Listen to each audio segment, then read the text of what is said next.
always hate to hear when they're like, poor people are lazy. And I say, the hardest working people on the planet are poor people.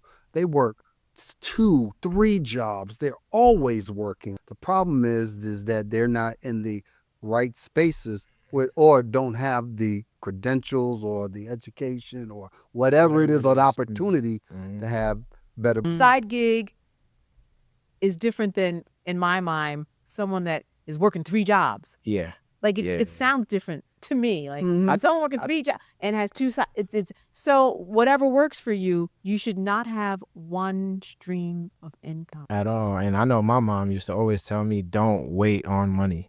Like always have something going on so that there can always be something coming in. If you're waiting for something, you've already lost. Comrades, welcome to Not All Hood. We all know the wealth gap hits Black families harder. That's just the facts. But this makes it more important to have those honest conversations around money, where you stand financially, not just with yourself, but with the people that you love. The layoffs and furloughs, they're still coming, so we're doing a check-in around money to help break the cycles that keep us stuck. It's not just about how much money you make, but really it's about how much you keep. Should you have a side job no matter what? Should you keep a little money hidden from your spouse, that freedom fund? Well, it all depends. Enjoy the conversation. But yeah, so in other countries, people would post out, the cost of eggs and what it is. And you're like, how much were they there? It's like $2 and some change when we were paying $1 and some change. I saw eggs in Mexico they were like $1.10 for, 12 eggs. Right. And I'm like, wow, that's cheaper, still cheaper than what we were paying. It is. Yeah. And it was funny too, the way they kept their eggs, which I didn't know that, we keep them cool, but they just keep them out because we wash our eggs. So when we were paying $12, $15, and even more for cartons of eggs, that they were $1 and $2 across these. Yeah, they were like $1 and $2. Mm-hmm. Wow. So now that it's going back to cheaper, maybe, yeah, it has to be because they're sending coupons. So they're like, oh, all these eggs are sitting, get them out, get them out, get them out. So do you think the economy is in a better place now, or why do you? I mean, if you had to judge off of eggs, you'd be like, yeah, the economy is getting better. We good. But I don't think so. That's not what I'm seeing. No, I don't know. Yeah, I know a lot of companies and brands have lesser budgets this year too, is what I've noticed. When it comes to, even film, like people are paying less for films. It's harder for people to do things that they were doing already, like just 2 years ago. Like what? Like, I mean, when you're in experiential marketing, right? So brands used to, I don't want to say brands because we don't have sponsors, but some brands would come and be like, hey, here's $200,000 to do this event. Now people are coming with like 30, 60. Oh, I see. Like their budgets are so much smaller. It's ridiculous. Like brands, schools, where do HBCUs, I mean, the list goes on and on and on. It seems like things that people were kind of just throwing away. Oh yeah, here's this much money, here's that much money, do whatever, I don't care. Now they're more strenuous when it comes to budgets and things. Didn't they say they were dropping a bunch of money in the HBCUs now? And that it was we said they were taking money from Black colleges, but they're actually putting more money into HBCUs? Yeah, well, they're putting monies, taking them from colleges that, according to the government, discriminates, and putting it into HBCUs, which officially on record, HBCUs do not discriminate. They are not, they do not have any quotas. Yeah, they don't benefit just one group of people. Yeah, you can be there and go, I forgot you did. I look at you and you have, in my head, you have gone to an HBCU. Like it's all in my blood. I mean, like it's all, but I'm like, Zionella, you're here. He's super Black. I mean, really? Yeah. But so the HBCUs, I went to school with white people at Howard. They do not discriminate. They do not, in terms of discriminate as how the government looks at it. They don't have the DEI quota or component. And so that's why the government feels justified in saying, okay, let's give the money, which I think is $1.5 billion over I don't know how many years, to the HBCUs because they don't, quote unquote, use quotas. So so they've taken it from other schools that they have said have used quotas in order to get Black folks in. So it's a very weird some people would say it's not a bad thing. Yeah, You but know? 1.5 across all HBCUs? I would think have it to look was. it I up, think it but I'm was. almost positive. Because it my was. my initial thought was, And I'm oh, not sure which HBCU. You said that's what I was something gonna million. say. Billion. Yeah, B. yeah. B. And I'm not sure which HBCU. Yeah, because my initial thought was, okay, like I know when I was applying to colleges, I got into pretty much all the schools that I applied for. But when it came to HBCUs, they didn't give me enough grants Money. or scholarships. So my initial thought was, ooh, more people can actually benefit from this institution or this like group of schools. But when it's put through all of them, I I guess don't think not. HBCUs are really put out a lot on scholarships. You think they're gonna take it for like buildings and Yes. changes? Yeah, and I think But that's actually that's what some necessary. of the money is for. Yeah. For them to expand on their infrastructure and things like that. Not to give out scholarships or anything like that. I think it's to expand on buildings, infrastructure, the way they do business, and not just bringing in more students. I really can't. I really don't know. I gotta say, I'm not sure. I just know the monies were allotted. Mm-hmm. And it's, it's just always such a fishy game, and you have to ask a lot of questions when that happens. You're like, is it good? Is it bad? Is it good? Is it bad? I mean, that's where you really have to jump in and look at all the fine line, between the lines, read between, look at all the footnotes, who's, sponsoring this bill, who's giving the money, who's doing all the things to figure out what is this really, and what is it going to be in the long run. So I need to do more research. What's the end game? Yeah, what's the end What's game the on end this game? Because you could give HBCU? me this much. Yeah. And I'm like, oh, yeah, it's great. Because I saw somebody's post and was like, no, actually, it's great. And I'm like, is it great? Because I'm, in my mind, call me what you want to, anything that you want to give to black people, I'm like, there's got to be a catch at the end. Right? There's a catch, right? There's a catch, right? At the end of it. So spinning around back on your thoughts about, so you're saying, so then there's not a lot of large brand spending, so they're cutting back. There are a lot of smaller businesses that feed off of the large brands, right? So I know there's a large effect in the entrepreneurial space from there. I know there's been some recent conversations of somebody getting some backlash from saying, hey, entrepreneurs, you need to, hey, Go get a job. you may need to go get a Get a job. job. Pack it up and go get a job. Yeah. Yeah. I mean, I don't know. Personally, for me, as an entrepreneur, I feel like I get why there's a conversation about it. I feel like as an entrepreneur, you kind of feel like I need to just figure it out. I can't go back. I need to dump everything into this. This is what I wanted to do, so I need to do it. So I kind of get that aspect. But then as far as like going to get a job, I don't know. I'm kind of on the fence a bit. I feel like there's ways that you can do it to where you don't necessarily turn your back on your vision or your creativity. But I think going 100% into like a job, right? And a job. Go Yeah. 100% to a job. I feel like I don't know if I would do that ever again. A job's not 100% secure anyway, but it doesn't mean, but if it's a secure line to paying your bills for right now, I think it's very secure versus going for a maybe, right? But That's true. entrepreneurial is about maybes, Yeah. right? But you just have a strong thought of going, no, it's not maybe, I'm going to make this happen, right? Where the other person who may not be as successful, they really go into it with a maybe. With doubt. I could get this to, they may buy something from me, right? And then, but when you get up with a strong entrepreneur, any good salesperson doesn't think like that, right? That's part of the sales mentality. When you get the difference between strong sales and just salespeople who just like strong salespeople, they get up with when I talk to people, they're going to buy Closing whatever these. you're selling. Right. closing Right. these. Yeah, I'm close. Yeah, they're going to buy it. I got it. I'm coming with value, right? So I know this is what's going to happen. I don't have a doubt that this is not going to happen. So then you wonder, like, what's that magic that they have that they're able to do this? Because they just believe that that's what's going to happen. Hard Yeah. work And nobody dedication. does just one thing. No. Nobody. If you are a multi-billionaire, in fact, you're a multi-billionaire because you've done more than one thing. You don't just have a tech company.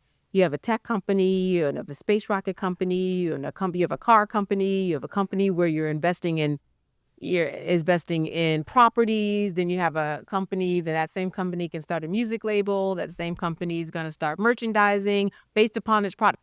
Nobody who is in a position of power does just one thing anyway, especially if they have a portfolio of real estate, which is a job too. You know what I mean? So when we think of a job, people have to think of a job in a way that's much different than our parents working at, Bell Atlantic, if that's where your parents worked, for 40 years. Or JP Morgan Or Chase. JP Morgan Chase. That probably isn't going to happen. But think of any artist that you love, they do not just get on stage and sing. That's true. You have to Brand have a partnership. That's right. You have to have a perfume company, and you have to have in order to actually survive, especially if you look at the record industry. Oh, you're not making money off. Yeah. Or just streams. Yeah. Trick up what you got? A million streams is $4,000. If even. That's what everybody is. Yeah. Dude, how crazy that is. Yeah, that is. So you shouldn't pigeonhole yourself into one thing anyway, because as soon as that job once you gone, there is no loyalty, and there shouldn't be, because when you signed up in that contract, you signed up to be someone that could go, unless you're. The only thing I can think of is someone who's tenured. There's some jobs, and even then, what if the university shuts down? You know what I'm saying? Yeah. Nothing is guaranteed. So being tenured does help, or in other places where you're in a tenured position. So that probably is still the culture in education, right? But in the corporate world, honestly, I remember the switch of happening. It goes from when you had too many jobs on your resume. It's like, oh, don't hire them. They don't have. They quit fast. But then it moved into, I'm telling you, I remember the sharp turn where it was like, why have you been here that long? Right? Because everybody, hey, I'm here 2 years, 3 years. And I always say, you can't learn or do anything or make any differences in 2 or 3 years, but that's the culture. 3 years, you move on. And that's how you make your money, because that job is not going to give you more money from being there. You say, hey, I'm the VP of strategy here, right? I'm the VP of strategy here, right? Oh, let me bring it back. Let me dial it back. I'm the manager of strategy here, right? Right. And then then I can go, hey, job, I'm going to stay and be the manager for the longest. And I get a raise from them. I may get a promotion. They may move me up to the director of strategy, maybe after 5 or 6 years, right? But if I go, I'm the VP, I'm the manager of strategy over here at Chase. I can now move on to Bank of America, and Bank of America will pay me more. And they'll say, oh, we'll make you the senior vice president over here, right? And give me more money. And people hop around, title hop and dollar hop. They do. Yeah. I mean, I can't be mad at them for that, because at some point you have to say to yourself, okay, where and when am I going to make the most money? Because I can't. Some people want to work until they're 90. Most people, you're like, it's not me. But most people that I know want to do what our parents and forefathers set up to do on their backs, which is, yes, in this America, let me have a proper retirement so that I'm not working to the bone. Or I see a lot of people retiring, and I've seen a lot of very much older people, 80, in Panera or at the toll booth, where they have to. Bagging or checking receipts at the door. That's right, at Walmart. Exactly. So We still have people at the toll booths? yeah. Okay. Some of them. Some. I thought everybody got rid of their toll booths. No, you still, if you don't have the Easy Pass, you still have the option of going through. Cash. It's not all the time though. Gotcha. I would say it is turning over a leaf into almost 100% in See, that used to actually be a decent paying job. especially that overtime. Working a toll booth. Yeah. It's funny, in New York, you used to see so they had the brown shirts. I remember this, right? And then they had who worked the toll booths, and they had the officers. Oh, Right. really? Okay. But it's funny because, I do not make this up, the officers, you can see them do it, and they have Rolexes on their arm. I'm like, whoa, what kind of money they getting over here? yeah, But they make that that money. I was in the 90s then, and seeing this. So, but now they got rid of that. They got rid of all those salaries. Really? Like, MTA is just eating it up. Wow. Mm-hmm. And it's crazy because I know I want to say last week or maybe 2 weeks ago I was talking to someone about retirement.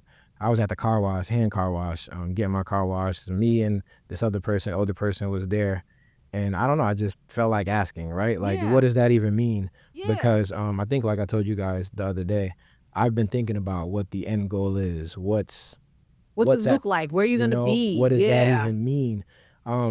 So that to me was interesting too, right? Like retirement, because I always thought, yeah, you retired, but then I've always, like you guys just said, see older people like, yeah, they retired, but now they're doing something else. They're wearing their soft shoes at Walmart. They're bagging up groceries. You know, Now, so I don't know if that's so out of necessity or that's because so they that's want. so that's what I'm wondering, right? So Yeah. we say retirement. Do people really even know what that means? How many people do y'all know, right? Like my grandmother retired, and now I think she just kind of hangs out. She goes to the park. Yeah. But I don't know if, to me, if that's what retirement looks like. I Okay, don't really but even know. it's just so go to church and bridge and talk on the phone to our like what does she do? That's She's all she just does. busy. She hangs out, right? She'll go outside of her house and sit on the bench. Sure. She'll call me. We'll talk for some hours. Yeah. She'll watch her other great grandchildren and just watch her stories. That's what she does. You watch those So stories. like whenever I go to New York, I'll just pop up on her. And I know she's home. She's not doing anything or going anywhere. I'll just pop in. I want you to ask her one day. Do you think you'd rather be having a little job? I'm just wondering what she says. She might curse me out. That's right, yeah. That's a black grandmother. She'll be like, "What? I did all that work and I did all of this." Yeah. So I think sometimes it's not a matter of, all right, what am I going to be doing, but can I do what I want to do, whatever it is on any given day. So That's what retirement is to you. I mean, that's what retirement is to me. Exactly. So when you retire, what's your plan? What does it look like? Oh, I one, love to retire early, but 2, get the money in order so that can happen. 3, scale down on the house. Like when I clean, when I'm wiping those walls, I'm wiping those walls for the next person who's buying that house. You know what I mean? I'm like this, I don't want this to break. I don't want this to break. Let's get this, because I am not going to live there for the rest of my life. No. You going to a tiny house? No, I'll probably go. I don't know A van. what I'll do, but it won't be a van. She'll go in a van. Said it won't be a van. She said it will not be a van. No, it won't be a van. It won't be a van. But yeah, no, I check in, every 6 months, see how much it's gone up, because that's part of my plan for retirement. Every 6 months. That's you right. check Well, how. well, my realtor sends it to me. Okay. Yeah, okay, so I okay. open it up. So yeah, I do check, but yeah, on purpose. It's okay. Yep, because as soon as it hits a certain number, You out of there. I'll have to work my plan in there. Absolutely. See, even that's interesting. I have a comment, but what about you? What does that look like for you? Traveling? I feel like you don't like to sit still. I do want to sit still. For real? Because I've been moving my entire life. Not moving, but Right now, physically. getting up early in the morning, right? I used to be a morning person, right? It's funny, when COVID hit and no one was getting up early. You were getting up early? No, I stopped and I actually shifted over and started waking up just a little bit later. And I was like, this is actually good. Going to school in New York. Do you remember what time we had to be at school? Yeah. The school would be like first class, 7:15. Yep. And still had to travel there. But wake up and get That there. means you were up at what? Probably like 5, 6 o'clock. Well, yeah. So, up in the morning is and things in New York also, and people get off a little earlier, right? So your day is up. Why? Because then it gets dark early too. You're like, 4 o'clock, it's dark outside. God bless you. You're part of that darkness when it happens. Yeah, get up early. Yeah. And stay late, yeah. And stay late. You I am an early riser. Yep. I like that quiet. Yes. Yeah. See, but for me, I would like to, honestly, I traveling is it. I want to live in, I want to go live in Colombia for 6 months. I want to go live in Lisboa for 6 months. I want to go live in South Spain for 6 months. I want to, Thailand and them, those places are great too. They just feel so far off from me. It's like, far off from what? Far off if I needed to come back here for something, right? Which, by the way, I have to say, whenever I travel, I can't wait to come back home. Yeah. I don't know if y'all feel the same way too, but Depends on where I go. yeah, maybe depending on how long length. But I'm always ready to be like, yeah, let's I'm get ready back to to go. America. Why though? What are you rushing back to? I am rushing back to mostly options, and mostly options in everything, because America really is the land of plenty, full. So that when you go abroad, it's just everything is different. Like when I went to Africa and you go to the grocery store, it's just different. You do not have, and you don't have to have 40 choices of salad dressing. But, to have it, that is something that I'm used to. I appreciate coming back. I appreciate, family, the community that I have. I mean, a bunch of things I appreciate about America. And the fact that my parents, helped make America what it is, and my ancestors and all that. Like there's a belonging that I feel, and there's an ownership that I have. So I do like coming back to what I know historically I own. And then when you get back, you can't wait till you go again? No. It's normally I'm not probably a bigger traveler as some other people. I like it here. I'll be back, but I can also, and I will also live abroad.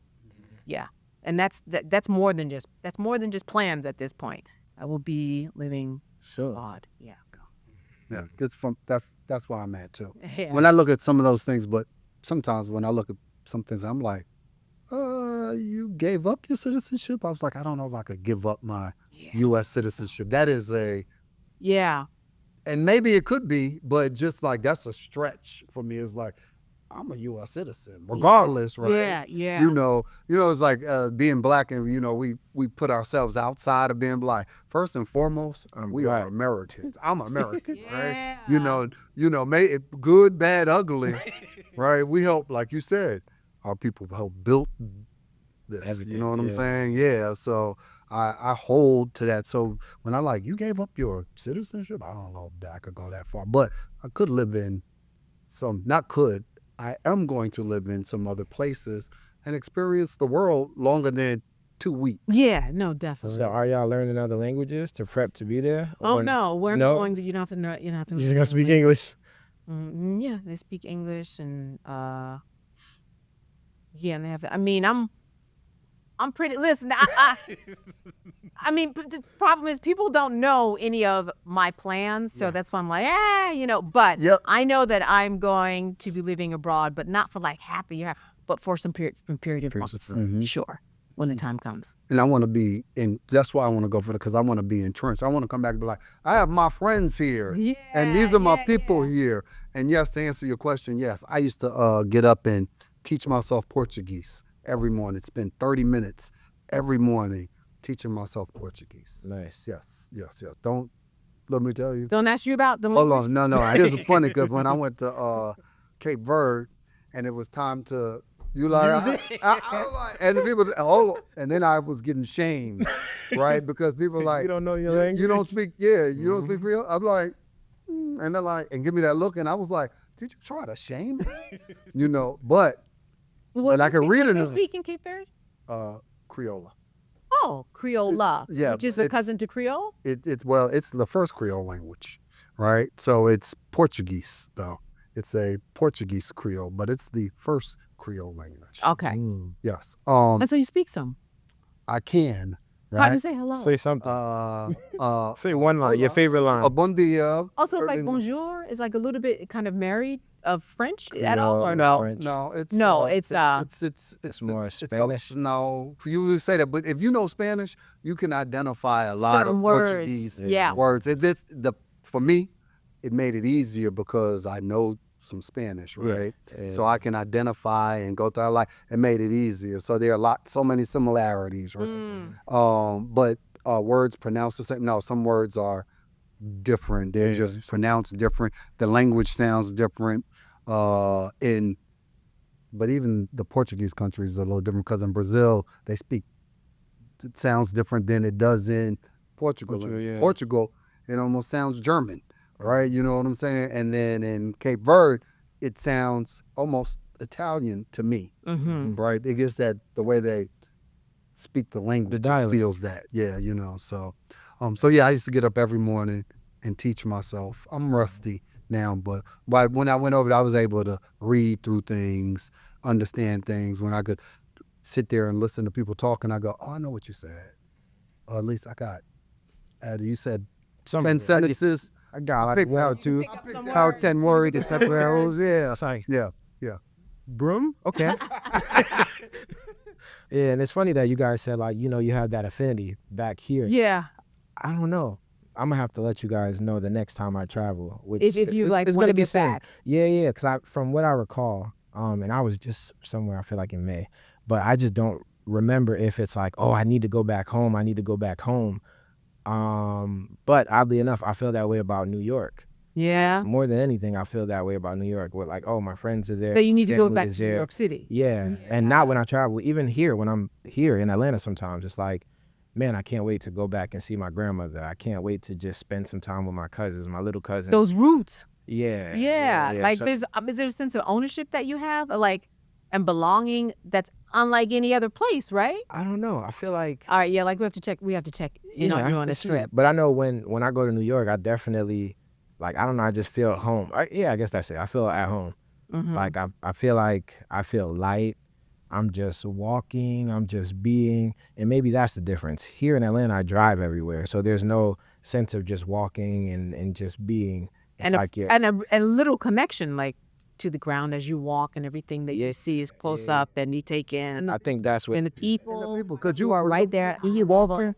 the energy of people. You know those people because you like, and you hit the same blocks. If you work on in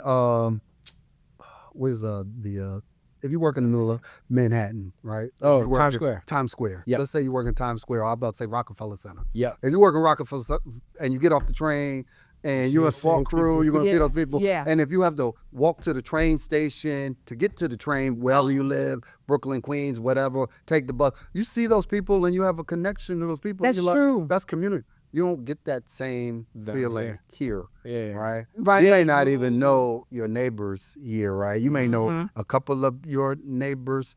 If you're a real community person, right, you may get to know. But for the most part, people don't know. And a lot of times they may stay here in the house for 5 years and That then may not leave, know them. Yeah. and they sell it. But you know your neighbors? Uh, You must know your I know you know your See, neighbors. I know most of my neighbors. Yeah, like, in and I pockets, I in cannot pockets. imagine you not knowing your In neighbors. pockets, but I'm whenever I'm home, I'm working, and then when I'm not home, I'm working. So I feel like it's just harder to see the people. But it happens like when I'm going to get mail or if there's HOA meeting or something like that, we'll commune and see each other. You know your neighbors? I know quite a Like few. on of the my other neighbors. side. Yeah. like I know quite a few of my neighbors. you, Yeah, I do. all of them.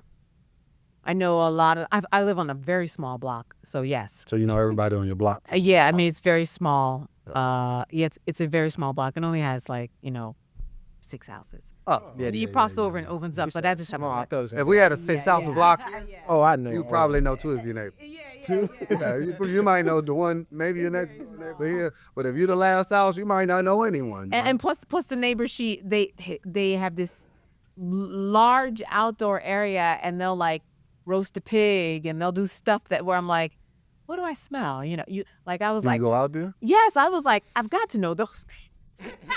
They have lovely parties that they invite us over to. They do a lot of cooking. They do a lot of outdoor cooking and roasting of pigs and roasting of this, and you smell it throughout. And yeah, so I know those neighbors. She lives in Hawaii. Clearly, right? They just on open flames and pits. So drop this in a pit. Yeah, okay. I think too, right here in Atlanta at least. Like we said, like people here are always having multiple jobs and things. I think that's the other reason why it's kind of hard to know your neighbors. People are always on the move. People are always on the go. They're either home, and when they're home, they're trying to decompress, or they're not because they're doing something.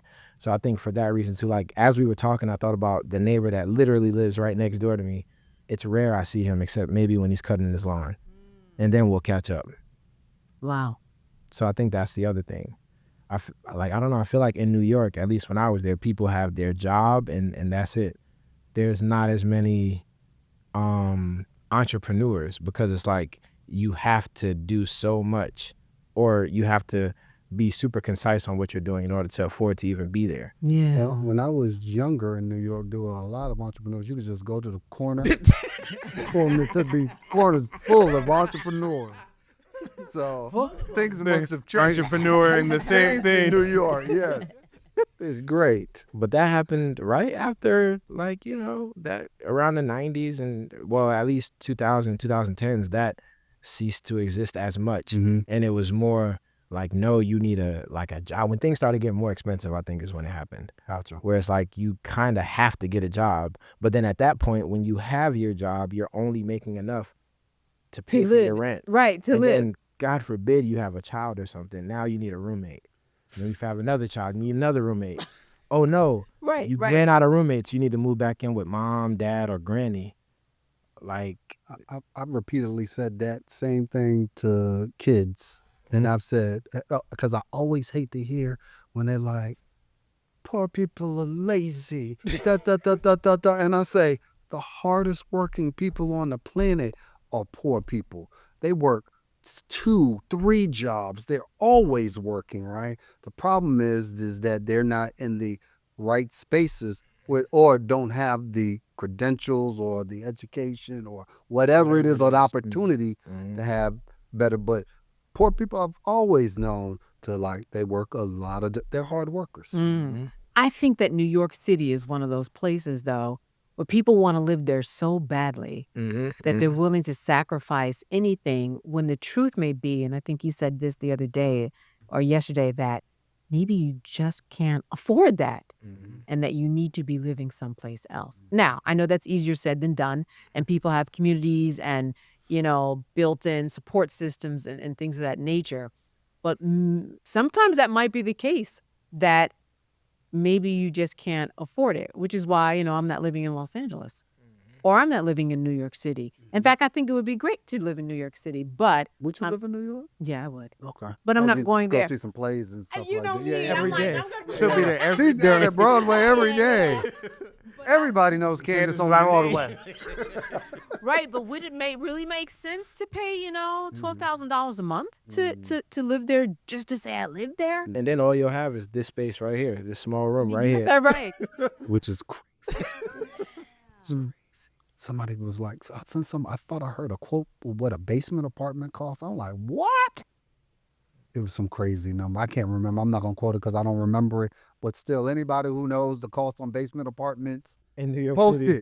it and put it in there. And New York City, put it in there, post it in the comments. Let me know for real. But I know it's crazy. When I think the average or median I have heard is 5,000. For And I know an there's a difference between an average and a median, but I can't remember which one. So, but either way, that's a lot. That's insane. Yeah.